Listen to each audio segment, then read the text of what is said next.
A continuación, presentamos una serie de argumentos que destituyen la idea de la existencia de un ser creador. Primero, naturaleza. La naturaleza es la prueba más contundente de la inexistencia de Dios, ya que elimina por completo su necesidad. Si notamos que todos los fenómenos existen naturalmente, la explicación de su origen es siempre equivalente en cualquier parte del universo. Al mismo tiempo, la naturaleza no es una entidad, no necesita ser creada ya que es la misma identidad de lo que llamamos existencia, todo lo que existe es natural. Segundo, leyes. Nuestro universo se rige por reglas internas, como la causalidad, pero nada que hayamos descubierto en los procesos naturales que rigen el universo indica que las mismas leyes que nos gobiernan no gobernaran también sobre el espacio que existía antes del origen de dicho universo. Es decir, las fuerzas fundamentales y más simples, como la fuerza atómica fuerte y la débil, el magnetismo, la gravedad, existen tanto en nuestro universo como fueron en un principio el motivo de la expansión de dicho universo. El origen de las partículas que coaccionan para dicho origen se puede establecer proveniente de otro universo, conjunto de materia, u objetos existentes antes de nuestro universo y que podrían estar en un circuito constante de acción y reacción. Empero, eso no quiere decir que nuestro universo sea un evento cíclico, más bien, yo diría que es un evento aleatorio que confluye de circunstancias aleatorias, pero bajo leyes simples y fundamentales de acción y reacción de la materia. Eso lo hace plausible, en su forma y naturaleza, pues equivale a menor escala, de eventos externos a él.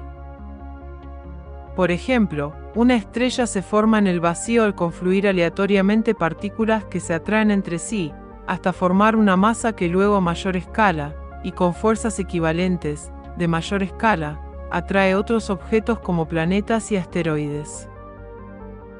La fuerza electromagnética obliga al electrón a girar alrededor del protón. La fuerza atómica débil obliga a un átomo a caer en el campo electromagnético de otro protón, y la fuerte unifica moléculas, así como la gravedad atrae masas de grandes tamaños. No tenemos razón para pensar que estos eventos no se continúan en escalas mayores fuera del universo, como de la misma forma. No tenemos razones para pensar que las leyes físicas que conocemos en la Vía Láctea no se aplican de igual forma en Andrómeda. Tercero, lógica. Igualar un concepto al significado de otro concepto es inútil cuando no hay una definición que establezca ambos. Por ejemplo, yo he escuchado decir que Dios es todo lo que existe, pues el problema es que todo lo que existe ya tiene identidad, definición. Yo soy yo, el cielo es cielo, y las rosas son rosas. O sea, si Dios es todo, ¿qué es entonces? Porque cada cosa que existe es idéntica a sí misma y Dios no tendría identidad.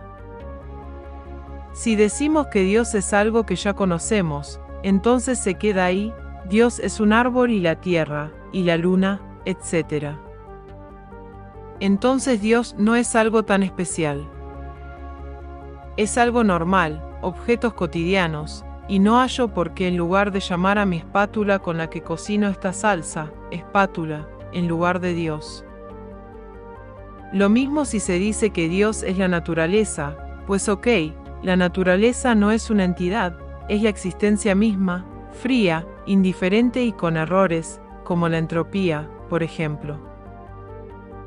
Nada especial o trascendental, y mucho menos algo con conciencia o que dé origen a algo con algún fin concreto, porque la naturaleza solo son leyes, relaciones de materia, estados de materia, y nada más. Cuarto, ciencia.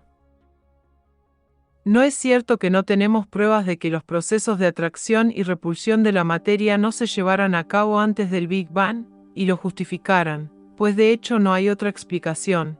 Las leyes que devienen de las fuerzas fundamentales que trabajan en el protón son muy básicas y simples, y existen en cualquier escenario, inclusive en los puntos más fríos del universo, cercanos al cero absoluto.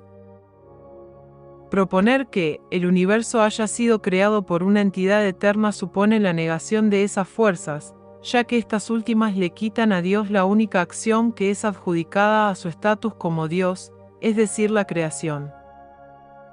Quinto, la causalidad. Este es un punto importante y va de la mano con el punto anterior. Primero aclaremos algo, la causalidad no es un sinónimo de sustancia. ¿Qué quiero decir con esto? Pues que una causa puede ser un efecto, y que no hay motivo para no pensar que existe un ciclo infinito de causas y efectos. Esto es complicado, decir que existe Dios, es decir que existe una sustancia, ya que Dios no tiene causa. Frederick Copleston y Bertrand Russell ya discutieron sobre este tema en la BBC, y la conclusión fue una pregunta de Russell que Copleston no pudo responder: ¿por qué hay que asumir la existencia de una sustancia? Pues bien, aparte de eso, el universo es contingente constantemente ya que es análogo, pero una contingencia no requiere de una sustancia causal, sino meramente de una causa, que puede ser a su vez un efecto.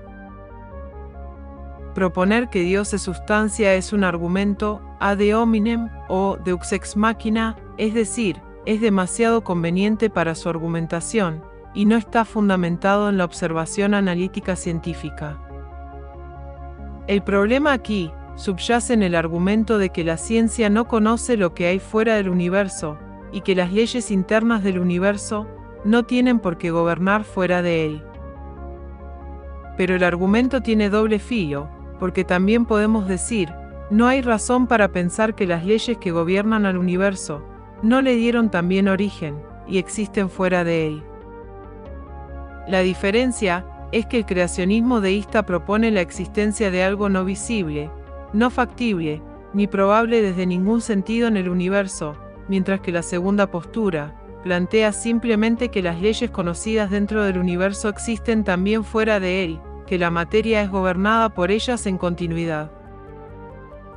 Dios solo puede existir bajo argumentos que violan todas las leyes físicas conocidas, aunque estos argumentos puedan ser lógicos bajo ciertos esquemas, que no existen en la realidad, sino que son herramientas para el conocimiento y comprensión analítica de pequeñas escalas. Y si Dios fuera un ser contingente, ya no sería Dios. Sexto, epistemología. Nuestros sentidos no limitan nuestra capacidad de conocimiento. Las matemáticas son un ejemplo muy básico de cómo algo que no es humanoide, ni tiene ninguna facultad íntegra humana, es usada para conocer cosas que serían incognoscibles por los sentidos. Por otro lado, sí que existen fuerzas, energías y elementos que no son tangibles empíricamente, pero eso no significa que su fuente no lo sea, o que necesariamente sea transuniversal. Séptimo, evolucionismo. Darwin dice que la vida orgánica tuvo que ser efecto de un ser inteligente, no por una alusión directa, sino más bien como una metáfora de la naturaleza. Veamos, la vida orgánica es muy compleja, pero eso si nos posicionamos en los organismos actuales. Esta vida se originó por efecto de la coacción de la materia, de la misma forma que se originan estrellas y galaxias. Las primeras formas de vida eran muy elementales. La evolución llevó a la vida orgánica a su complejidad actual. Si la vida se hubiera originado tal y como es hoy en día, pues entonces hasta yo creería sin lugar a dudas en Dios. Octava, el tiempo. Stephen Hawking afirma en Historia del tiempo que el origen del tiempo se remonta al Big Bang, pero explica por qué se entiende de esa forma. Debido a la presión y densidad que existía antes del Big Bang, ninguna cosa anterior podría tener influencia en nuestro universo, lo que marca el principio de su propia historia.